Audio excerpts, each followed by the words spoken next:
El sistema busca moldear nuestra visión del mundo, fortalecer el monopolio de la opinión. Su objetivo final, el adoctrinamiento de la sociedad. Bienvenido a Convoy. Diversidad de formatos, conceptos, opiniones, gustos, preferencias, creencias e ideologías. El Convoy rebasa todas las fronteras y su ruta no tiene destino, uniendo a la mayoría de las minorías. Avancemos juntos. Convoy. Convoy presenta el podcast de la revista Proceso. Ya se tomó la decisión y es un asunto legal. Está en la Constitución, en el artículo 127, y ya existe la ley. Nadie puede ganar más que lo que recibe el presidente de la República. Si no respetamos la Constitución, pues no va a haber Estado de Derecho. ¿O qué? Vamos a pedir que los demás acaten la ley y nosotros vamos a gozar de impunidad. Eso no. Ayer lo dije. Es Estado de Derecho, no Estado de chueco. El conflicto que enfrenta los poderes del Estado escaló fuera de toda proporción en menos de una semana. En opinión de especialistas, nunca antes el país había vivido un problema de esta naturaleza, por lo que aventuran dos escenarios. En uno, con una solución política, el legislativo debería retirar la ley de remuneraciones por los vicios que contiene. La salida jurídica apunta a que la Corte resolverá el litigio declarando ilegal el ordenamiento. En la primera quincena del nuevo gobierno, el Estado mexicano es puesto a prueba. Dicen que no es cierto que ganen 600,000 pesos mensuales los ministros. Pues tengo la información, es cosa de verla en el presupuesto. Son 7 millones al año en sueldo bruto, más otras prestaciones que no están ahí indicadas, pero si no son 600,000, pues son 500,000, y no tengo la menor duda de que son los servidores públicos mejor pagados del mundo. Solamente Donald Trump gana más. Los poderes del Estado mexicano están a prueba. La decisión del titular del Ejecutivo de bajar la vara para los ingresos de los altos funcionarios públicos, sin considerar particularidades, la obsecuencia de la mayoría oficialista en el Legislativo, que apuró una ley defectuosa, y la determinación del judicial de atenerse a la Constitución, bajo principios ahora encontrados, han creado una tormenta perfecta. Ninguno parece dispuesto a conciliar. Una salida jurídica promete prolongar indefinidamente la confrontación, por lo que crecen las voces para encontrar una solución política y evitar que un poder venza a los otros, o que se imponga el criterio según el cual quien tiene la cartera tiene el control. La solución política, consideran especialistas, implicaría que el legislativo retire la ley de remuneraciones por los vicios que contiene y elabore otra. La salida jurídica apunta a que la Corte resuelva no solo declarándola ilegal, sino incluso desechándola. La sucesión en la presidencia de la Suprema Corte de Justicia de la Nación, SCJN, a partir de enero, y la pronta incorporación de un nuevo ministro a propuesta del presidente López Obrador coronan un enfrentamiento sin precedente. Aunque se preveía, el conflicto escaló en menos de una semana y los tres poderes del Estado salieron a defender sus posiciones hasta ahora irreconciliables. Y en lo que es el origen de la controversia, la Barra Mexicana, Colegio de Abogados, cuestiona si los 108,000 pesos mensuales que se fijó el presidente como salario representan el total de su remuneración. Asegura que podría ganar sustancialmente más si se consideran prestaciones. La tempestad se desató el viernes 7, cuando el ministro de la SCJN, Alberto Pérez Dayán, decidió suspender la aplicación de la Ley Federal de Remuneraciones de los Servidores Públicos, que prohíbe que cualquier funcionario público gane más que el presidente de la República. El ministro, uno de los 4 aspirantes a encabezar el Poder Judicial, congeló la ley de manera indefinida en respuesta a una acción de inconstitucionalidad presentada por la minoría calificada de la oposición en el Senado de la República. La ley ya había sido impugnada por la Comisión Nacional de los Derechos Humanos, que recibió más de 1000 quejas de funcionarios públicos, así como por integrantes del Poder Judicial de la Federación. Esas impugnaciones están a cargo del ministro Jorge Mario Pardo Rebolledo, otro de los aspirantes a la presidencia de la Corte y del Consejo de la Judicatura Federal.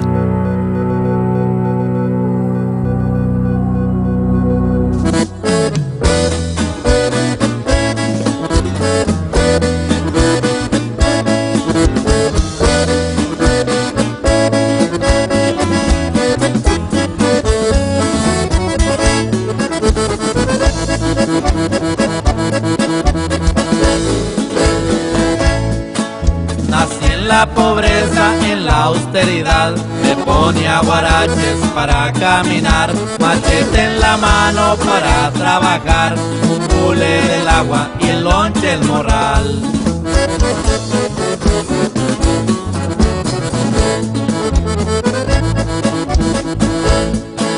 Si comía frijoles sabían a caviar, hasta los refrescos sabían a coñac. Si vuelvo a nacer quiero ser igual, si naces austero sabes valorar.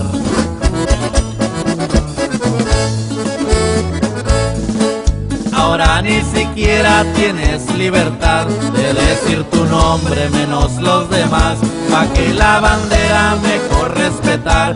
Si crees el mitotes en duda estarás. La suspensión otorgada por Pérez Dayán fue considerada ilegal por el Senado, por lo que su presidente, Martí Batres, interpuso el lunes 10 un recurso de revisión ante la Corte. A esa inconformidad se sumó 2 días después la Consejería Jurídica de la Presidencia, que presentó un segundo recurso de revisión, inédito en su tipo. El ministro Javier Lainez Potisek tendrá que pronunciarse sobre ambos recursos, en los que se acusa a Pérez Dayán de haber cometido una ilegalidad al ordenar la suspensión. Que la función de ministro de la Suprema Corte no puede ser una función estática, sino dinámica. Sin embargo, lo que nos deja claro Cosío es que esta creatividad en la interpretación de la norma puede darse a la vez respetando la hermenéutica constitucional, sin rupturas violentas cuando no es necesario, pero con decisión cuando hay que hacerlo. En entrevista, Pérez Dayán explica que ordenó la suspensión de la ley bajo el principio del artículo 1 de la Constitución, que obliga a todas las autoridades a proteger los derechos humanos, a pesar de la regulación que, en efecto, impide una suspensión cuando se tramite una acción de inconstitucionalidad, como la que presentó la minoría del Senado. Asegura que cuando se hizo esa regulación, no se había modificado el artículo 1 a favor de los derechos humanos y que ese mismo criterio ya lo había aplicado cuando decidió suspender una ley que obligaba a los jueces y magistrados de la Ciudad de México a hacer pública su situación patrimonial. En ambos casos, de aplicarse la ley bajo controversia, se estarían causando daños irreparables, aseguró. Dice que en el caso de que prevalezca la reducción de las remuneraciones, estas tendrían que hacerse de manera que se asegure la eficacia del Estado mexicano en el ejercicio de las competencias, el nivel de responsabilidad y el grado de especialización, lo cual implica un balance relativamente complejo para establecer si el puesto de mayor responsabilidad constitucional, que es el del presidente de la República, es el techo. El ministro favorece incluso que los diputados integren una comisión que evalúe el grado de competitividad que deben tener los servidores públicos. Estoy de acuerdo con el objetivo objetivo. La emergencia financiera que se enfrenta sí requiere un ajuste significativo en los sueldos, añade Pérez Dayán en la conversación que tuvo lugar el jueves 13, horas después de que el coordinador de la bancada de Morena en la Cámara de Diputados, Mario Delgado, acompañado del diputado Pablo Gómez, se reunieran con varios ministros de la SCJN.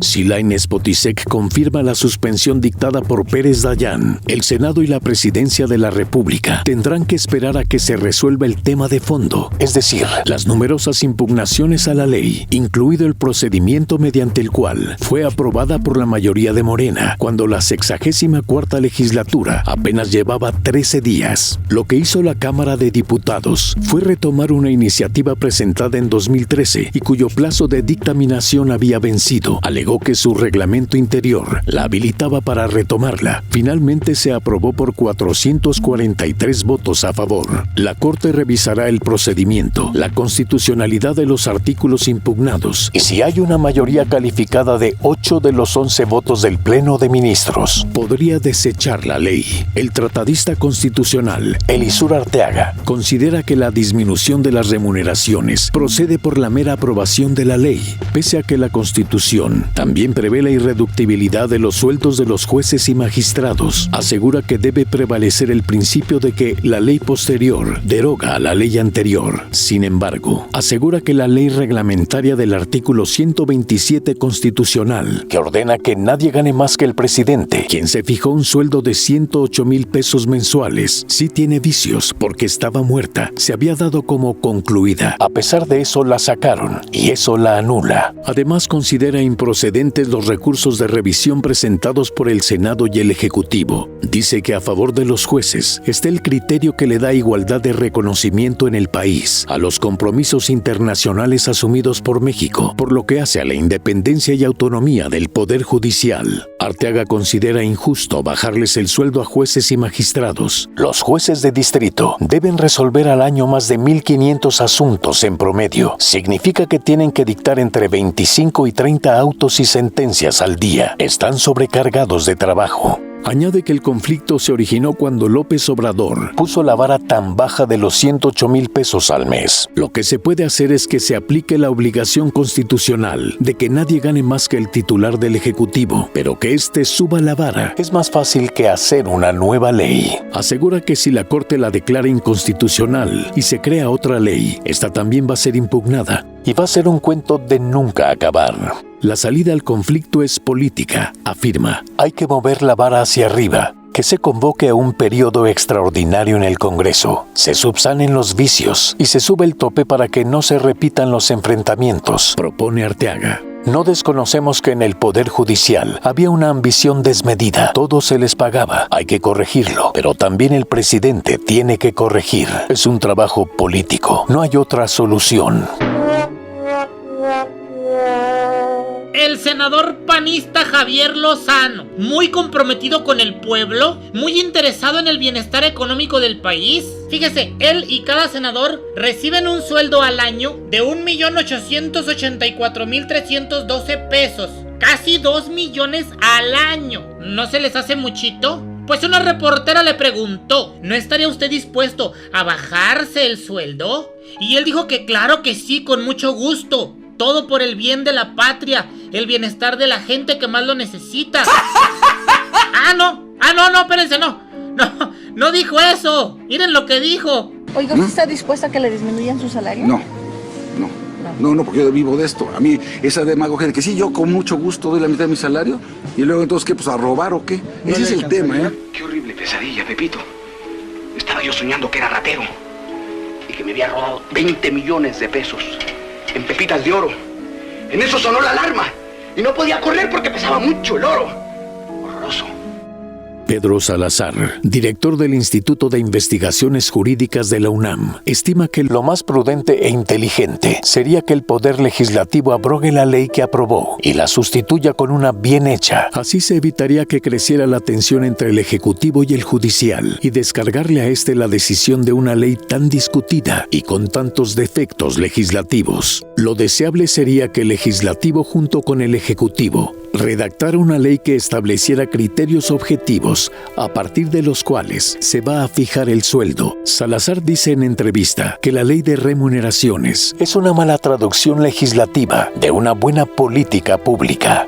Explica que, entre otros defectos, la ley establece tipos penales ambiguos, falta en la definición de destinatarios de la ley y varios de sus incisos son contradictorios. La consecuencia es que es una ley jurídicamente vulnerable y altamente combatible, como ha sido, a través de amparos individuales, colectivos y acciones de inconstitucionalidad. Las remuneraciones con dinero público son un tema sensible en México, sobre todo porque en algunos casos se incrementaron de manera desmedida. Es dinero que está por encima de la austeridad republicana. Pero los legisladores aprobaron una ley que tiene muchas fallas. Fue una oportunidad desaprovechada, afirma. Los tres poderes se tienen que atemperar, porque cada uno va a poder realizar lo que pretende. Por supuesto que el presidente tiene una mayoría legislativa indiscutible, pero persiste en la oposición, la diversidad de opiniones, los contrapesos y las críticas. Debemos esperar que opere el diseño institucional que tenemos ante la genuina intención de cambio, pero también funcione la institucionalidad de condiciones, y es lo que le toca al Poder Judicial, y no bajar a la arena política, asegura.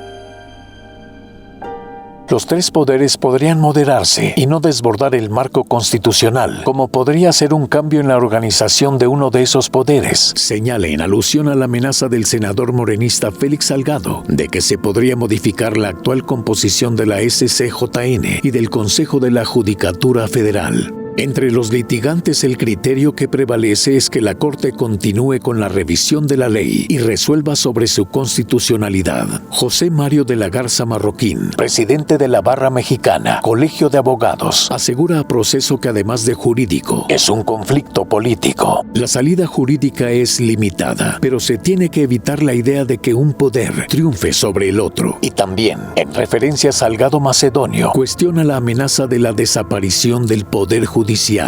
Con este enfrentamiento en plena disputa por la presidencia de la Suprema Corte y la designación del ministro que sustituya a José Ramón Cosío, estamos ante la tormenta perfecta, en la que también tenemos a un gobierno con muchos temas abiertos. Añade, la Barra Mexicana, Colegio de Abogados, el Ilustre y Nacional Colegio de Abogados de México y la Asociación Nacional de Abogados de Empresa, Colegio de Abogados, hicieron un análisis jurídico de las percepciones del Ejecutivo. Según esa revisión, el expresidente Enrique Peña Nieto tuvo una remuneración bruta de 4.452.601 pesos durante 2018, es decir, 372.066 pesos al mes, sin considerar prestaciones. López Obrador, aseguran, ganaría sustancialmente más del tope de los 108,000 pesos, pues también deben contarse las prestaciones que tendrá. El servicio público no es para hacer dinero,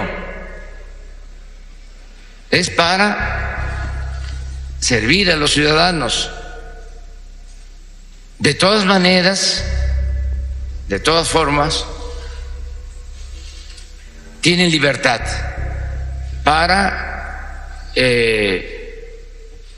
inconformarse acerca de que si ganan menos se va a fomentar la corrupción. Eso es poco serio, muy poco serio. Yo creo que hay deshonestidad cuando un funcionario público acepta recibir hasta 600,000 pesos mensuales. Eso es corrupción. Este fue un reportaje de Jorge Carrasco, publicado en la edición 2198 de la revista Proceso. Consulta otros contenidos en kioscos, Oxxos y Sanborns o www.proceso.com.mx y en las cuentas de Twitter y Facebook, @Revista Proceso.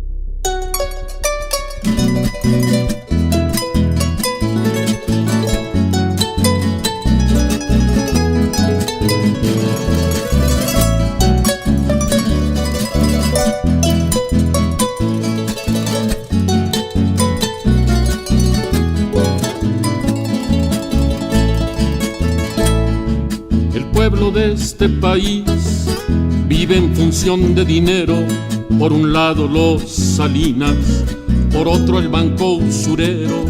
El pueblo de este país siempre pierde, nunca gana, se imagina que es feliz porque siembra marihuana. Salario mínimo al gobernador para que agonice del mismo dolor. Salario mínimo a aquellos políticos para que se mueran bien marihuaníticos. El pueblo de este país se reconcome de muina, no circula ni un maíz, pero sí la cocaína. El pueblo de este país no más se llena de hijos pa' que limpien parabrisas a una bola de canijos. Salario mínimo a los diputados para que se mueran bien encocainados. Salario mínimo al señor regente para que comprenda que ser indigente.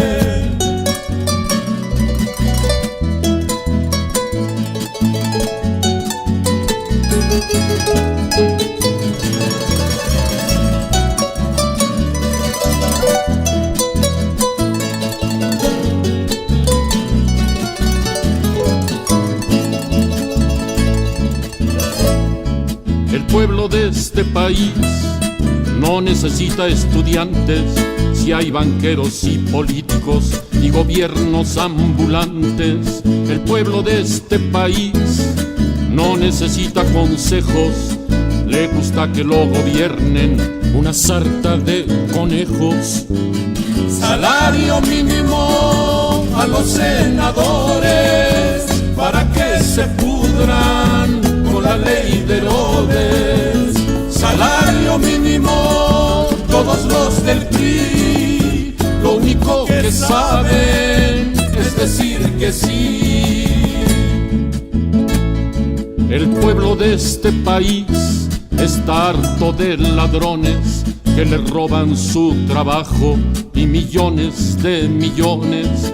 El pueblo de este país no necesita cultura, todo vale pura madre o vale una madre pura. Salario mínimo, no rompan la fila por el bienestar de nuestra familia. Salario mínimo, señor presidente, para que comprenda lo feo que se siente. El guión de este programa fue escrito por Alejandro Saldívar. En la voz, Luis Gerardo Zavala. En la producción, Leonardo Espíndola.